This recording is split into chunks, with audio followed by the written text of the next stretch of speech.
मैं हूं मीनाक्षी और आज मैं पहुंच चुकी हूं उत्तर प्रदेश यानी कि यूपी के एक पार्क में जहां पर बहुत सारे लोग हैं।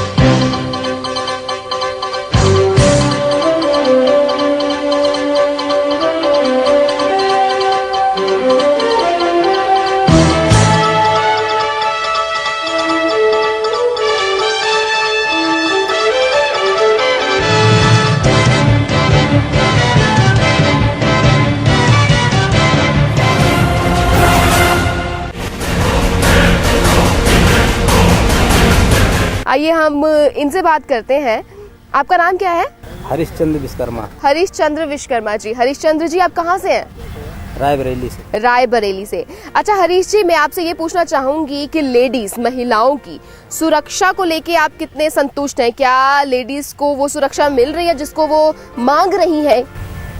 मिल तो अभी नहीं रही है। क्या क्या करना चाहिए सरकार को ताकि उनको ऐसा फील हो कि हम सुरक्षित हैं? क्योंकि बहुत सारी महिलाओं का, लेडीज का कहना यह है कि आज भी हम सुरक्षित नहीं हैं। हर सुविधा के लिए किस गरीब है, कितना गरीब है, वो कितना इंसान छोटा है, उसको हर आदमी को हर जैसा देखना ही चाहिए ना। उस गवर्नमेंट कहाँ देख रही है सरकार ने? मैंने बात महिलाओं की कही, लेकिन लोगों का जो गुस्सा है वो गरीबी पे है कि सरकार बाकी चीजों पर इतने पैसे वेस्ट कर रही है लेकिन प्रोग्रेस पे, तरक्की पे कोई ध्यान नहीं है। नहीं ध्यान दे रही ना। चलिए हम आगे बात करते हैं। अच्छा आपका नाम क्या है? मोहित। अच्छा आपसे भी मैं वही सवाल पूछूंगी कि लेडीज गर्ल्स की, बहुत सारी लड़कियां मेट्रो में चाहे हो या कहीं पे भी हो, नोएडा में कहीं पे भी हो या यूपी पे किसी भी जगह पर हो, एक सुरक्षा, उनकी सिक्योरिटी का बहुत बड़ा सवाल होता है। क्या आपको लगता है कि वो सुरक्षित हैं? और अगर नहीं है तो कौन कौन सी चीजें होनी चाहिए जिससे वो सिक्योर फील करें? कि अब जैसे गरीबों में जैसे कि बहुत सारी लड़कियां स्कूल नहीं पढ़ने जाती हैं, पैसा नहीं माँ बापों पे उनको पढ़ाने के लिए, बेचारी काम कर रही हैं, कोठियों में घरों में जाकर भी काम करती हैं। ये उनके लिए सरकार स्कूल खोल रखे हैं, लेकिन फिर भी इतना नहीं है। स्कूल में जाओ फिर मास्टर भी बजा देते हैं कि पैसे लाओ, पहले उसके बाद एडमिशन होगा। कितने भी सरकारी कॉलेज हों मना कर देते हैं। जैसे सरकार फालतू पैसा करती है, वैसे भी कर चुकी है सरकार। तो जैसे मायावती हैं, उन्होंने अपने उसमें लगा रखा है सब काम, जैसे गरीबों में लगाएं तो और बेहतर होगा। यानी कि अवेयरनेस बहुत ज़रूरी है। अगर स्कूल खोले हैं तो सरकार को ये भी देखना चाहिए कि उन स्कूल में जो लड़कियां हैं, जिसकी आप विशेषकर स्पेशली बात कर रहे हैं, वो जाएं। अभी हमने कुछ लोगों की प्रतिक्रिया जानी, उनसे मैंने बहुत सारे क्वेश्चंस पूछे, उनके जवाब भी हमने सुने। मुझे एक दूर यंगस्टर्स का ग्रुप बैठा दिखाई दे रहा है, उनके पास जाती हूँ, उनसे सवाल पूछती हूँ और देखती हूँ कि उनके क्या जवाब है, क्या रिएक्शंस है। हाय, औरतों की सुरक्षा को लेके आप कितना सेटिस्फाइड है? क्या गर्ल्स जो है, लड़कियां जो हैं, बहनें जो हैं, क्या वो सुरक्षित हैं आज के समय में? उत्तर प्रदेश के अंदर कोई बहन सुरक्षित नहीं है। अगर शाम के टाइम बहन और भाई भी चल रहे थे, दूसरा आगे लड़का कह देता है कोई गर्लफ्रेंड है इसकी, माँ बेटी कहाँ सुरक्षित होंगी? अकेली वो जा नहीं सकती शाम को 7 बजे के बाद, लड़के छेड़ देते हैं गाँव के। क्या पुलिस प्रोटेक्शन कर रही है? PCR इतनी है तो कहाँ है? सिर्फ मंत्रियों के घर के बाहर खड़े होने के लिए, स्टैंड करने के, आम आदमी के लिए नहीं खड़ी होनी चाहिए। मुझे इनकी बातों से ऐसा लग रहा है कि काफी रोष है इनका, काफी गुस्सा है इनका कि जो होना चाहिए वैसा नहीं है और जो नहीं होना चाहिए वैसा है। अच्छा, इसकी सुरक्षा के लिए, लेडीज की सुरक्षा के लिए क्या उपाय आपके हिसाब से, आपके उपाय काफी कारगर हो सकते हैं? क्या होने चाहिए आप? उनके लिए ये है कि देखो, सबसे पहले कि जो हमारी आम पब्लिक है उनको सबको अपने अंदर ये लाना चाहिए, अपने अंदर सबसे पहले अपने अंदर सुधार लाना चाहिए। अगर जब आदमी अपने आप को सुधार लेगा तो वो दूसरों को सुधारने की कोशिश करेगा, क्योंकि हमारे अंदर ही इतनी गंदी भावना भरी पड़ी है। तो हम पहले अपने आप को सुधारेंगे। सबसे दूसरी बात ये है कि हमारा पुलिस स्टाफ भी, जो प्रशासन है, वो अच्छा स्ट्रांग होना चाहिए। अगर पुलिस प्रशासन स्ट्रांग होगा तो ये भ्रष्टाचार और ये गरीबी नाम की चीज नहीं रहेगी। और भी बहुत सारे लोगों से बात करेंगे, फिलहाल चलते हैं। अब मैं आ चुकी हूँ अट्टा मार्केट में। नोएडा की अट्टा मार्केट काफ़ी फेमस है और मेरे साथ खड़े हुए हैं ये यंगस्टर। आपका नाम क्या है? विवेक। विवेक जी मेरे साथ खड़े हैं। अच्छा Vivek, do you think here in Delhi और in UP girls are safe? No, I don't believe. I don't believe. अगर लड़कियों की सुरक्षा के लिए कुछ करना पड़े, according to you, what you have done? उन्हें खुद की सुरक्षा का ध्यान रखना चाहिए, पहली चीज़। दूसरी चीज़, पब्लिक को, आम पब्लिक को सपोर्ट में हमेशा आना चाहिए। पुलिस को अपनी एक ऐसी इमेज बनानी चाहिए कि girls are safe with them, which is not in current scenario. बताइए कि लड़कियां कितनी सुरक्षित है यूपी में? यूपी की बात करें लड़कियां इसलिए सुरक्षित नहीं है मेरे हिसाब से क्योंकि मेंटलिटी वाइज यूपी में ग्रोथ नहीं हुई है as compare to Delhi Bombay, क्योंकि मैं दिल्ली में रहा हूँ, बॉम्बे में भी रहा हूँ, यूपी में मेरा बर्थ हुआ है, तो मेंटलिटी यूपी वालों की अभी इतनी ग्रो नहीं हुआ है, इसलिए बैकवर्ड मेंटलिटी के कारण इसलिए सुरक्षित नहीं है। आपको क्या लगता है कि लड़कियां जो है यूपी में सुरक्षित हैं? हाँ, उतनी सेफ नहीं है। कई बार ऐसा फील होता है कि कई ऐसे लोकेशन में जहाँ पे ऐसा लगता है कि वहाँ पे मतलब और सिक्योरिटी होनी चाहिए, बट बस ड्यू टू सम रीज़न वहाँ पे सिक्योरिटी उतनी होती नहीं। जैसे पुलिस को होना चाहिए। कई जगह कोई लोकेशन जो शांत है, पीसफुल है, वहाँ से जब लड़कियाँ जाती हैं तो कई बार ऐसा फील होता है कि जैसे वर्किंग लेडीज़ हैं जो रात के टाइम निकलती हैं, बाहर जाती हैं, वो एरिया उतना सेफ़ नहीं होता है, तो वहाँ पे एटलीस्ट किसी ना किसी को होना चाहिए, पुलिस को होना चाहिए। तो उस पॉइंट ऑफ व्यू से देखें तो उतना सेफ़ नहीं है दिल्ली, बट दिल्ली यूपी ठीक है, कोई ऐसा नहीं कुछ कह सकते हैं। Okay, Vivek, tell me, do you think girls are safe in UP? No, girls are not that safe in UP. If you are walking, if girls are walking on a lonely road, they are not safe at that, because मतलब लड़कियों का मतलब छेड़छाड़ने वाले बहुत सारे eve teasing बहुत ज़्यादा होती है। ईव टीजिंग होती है।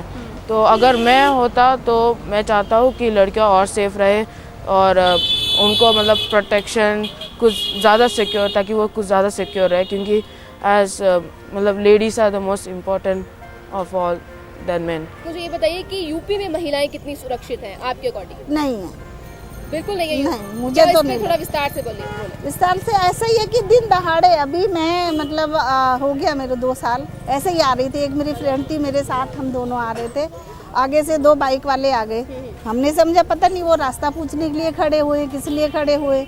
मेरी फ्रेंड ने बोला कि अरे तुझे दिखाई नहीं देता, उनके पैर में लग जाता। इतने में हाथ बढ़ाया, चैन झपटा और चलता बना। एक दिन फिर मैं शाम को 7:30 बजे पार्लर बंद करके घर आ रही थी, पीछे से बाइक वाले ने आके मेरा पर्स छीना। वो तो मेरे कुंडे के अंदर मेरा उंगली फंसी थी, मैं गिर गई, घसीटती चली गई। कोई सेफ नहीं है, कोई पीछा नहीं कर। समस्या बहुत ज्यादा है, हर तरीके से है।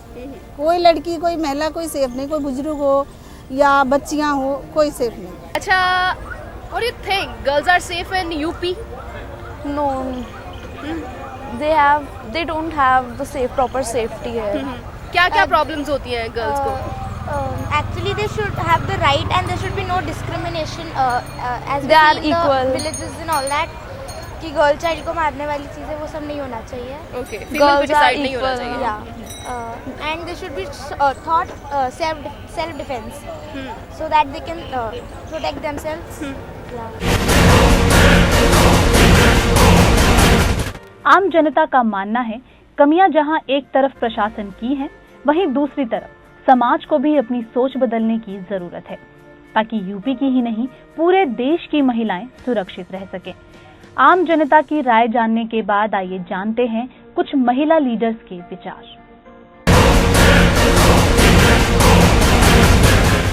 दिल्ली इतनी असुरक्षित हो गई है महिलाओं के लिए कि उन्हें यहाँ आकर के बलात्कार का शिकार होना पड़ता है। हम हैरान हैं कि बिहार जैसी जगह पर, जिसे अपहरण उद्योग का राज्य कहा जाता था, जहां कानून व्यवस्था जर्जर थी, अगर उस बिहार को सुरक्षित बनाया जा सकता है, अमन और चैन की नींद वहां लोग सो सकते हैं, तो देश की राजधानी दिल्ली जो सीधे केंद्र सरकार के नीचे है, इसको सुरक्षित क्यों नहीं बनाया जा सकता? वर्षों से महिलाएं ये बात लेकर सड़कों पर आंदोलन कर रही हैं कि दिल्ली को सुरक्षित करो, यहाँ महिला सुरक्षित नहीं है। देश की राजधानी अपराधों की नगरी बन गई है। Delhi has become the crime capital and government is not doing anything. कोई महिला अपने घर रात को जा नहीं सकती है। ये बच्चियां बेचारी काम करने के लिए वहां से यहाँ आई हैं और यहाँ आकर बलात्कार की शिकार होती हैं, हत्या की शिकार होती हैं। सरकार को शर्म आनी चाहिए। महिला और कानून, इस विषय की जब हमने चर्चा की तो हमसे कहा गया कि महिला मोर्चा कानून जैसे विषय पर क्या चर्चा कर सकता है, लेकिन आदरणीय अरुण जी ने कहा कि अगर मोर्चे के माध्यम से हम महिला को सशक्त करने का प्रयास कर रहे हैं अगर मोर्चे के माध्यम से हम कानून के इम्प्लीमेंटेशन में सहयोग दे रहे हैं तो कानून क्या है, कानून की कमियां क्या है, कानून की शक्ति क्या है, उसको समझने की जरूरत पहले महिला मोर्चा को है। मैं खुद कानून की कोई विशेषज्ञ नहीं, लेकिन इतना जरूर जानती हूँ कि हमारे देश का अगर सबसे बड़ा चैलेंज है तो वो ये है कि हमारे देश में एक महिला प्रधानमंत्री हो सकती है लेकिन हिंदू जॉइंट फैमिली में लीडर नहीं हो सकती। हमारे देश का संविधान ये कहता है कि अगर कोई क्राइम होता है तो महिला और पुरुष को सामान्यतः पनिशमेंट मिल सकती है, लेकिन जब बात आती है शादी की, डिवोर्स की, सक्सेशन की, तब महिला और पुरुष में अंतर है। ये अंतर क्या है?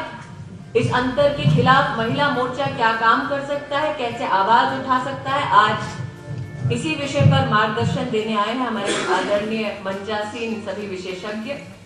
मैं खासकर अरुण जी से एक अनुरोध करना चाहती हूँ, पर्सनल लॉ में रिफॉर्म हो, महिला को धर्म के आधार पर कानून में ना बांटा जाए।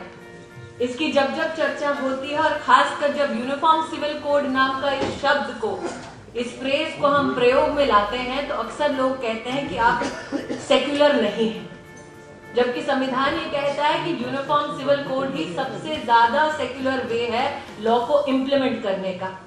इसलिए आज मैं अरुण जी से खास अनुरोध करूंगी कि आप हम बहनों को समझाएं कि अगर हम अपने संविधान से अपेक्षा करते हैं कि महिला में या महिला और पुरुष में धर्म के आधार पर कोई अंतर नहीं करना चाहिए, तो हमारी ये सोच क्यों अनसेक्युलर नहीं है। मैं आशा करती हूँ कि आज यहाँ जितनी बहनें आई हैं, खासकर वो जो बहनों के बीच बस्तियों में काम करती हैं, वो जागरूक हो। महिला मोर्चा ने जब इस प्रस्ताव को रखा कि कानून और कानून में रिफॉर्म की क्या जरूरत है, इस पर चर्चा होनी चाहिए, तब कुछ लोगों का ऐसा कहना था कि ऐसी बहनों को हम बुलाएं जो थोड़ी इंटेलेक्चुअल हैं। हमारी ऐसी बहनों ने मुझसे आग्रह किया जो बस्तियों में काम करती हैं, जिन्होंने कहा कि महिला का जब शोषण बस्ती में होता है तब हमें कानून जैसा एक हथियार हमारे हाथ में चाहिए ताकि हम उस बहन की रक्षा कर सकें।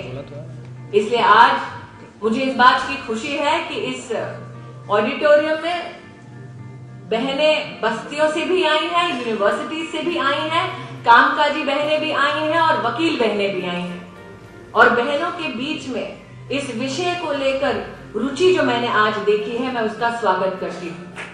आशा करती हूँ कि आज इस कार्यक्रम में जो डिस्कशन होगा उससे कुछ विशेष बिंदु हम लेकर जाएंगे, उनको हम अपने अपने इलाकों में इम्प्लीमेंट करेंगे और इम्प्लीमेंट करने में अगर कोई दिक्कत आती है तो उस विषय पर भी चर्चा करेंगे। महिला सशक्त तभी हो सकती है जब कानून महिला और पुरुष में बिल्कुल भेद ना करे। महिला सशक्त तब हो सकती है जब महिला स्वयं कानून में महिला की ताकत को पहचाने। तो आज कानून में महिला सशक्त कैसी हो, इस प्रयास में हमने एक पहला कदम उठाया है और इसके लिए मैं खास विजेंद्र गुप्ता जी को, शिखा राय को, मीनाक्षी लेखी को इस पहल के लिए धन्यवाद देती हूँ।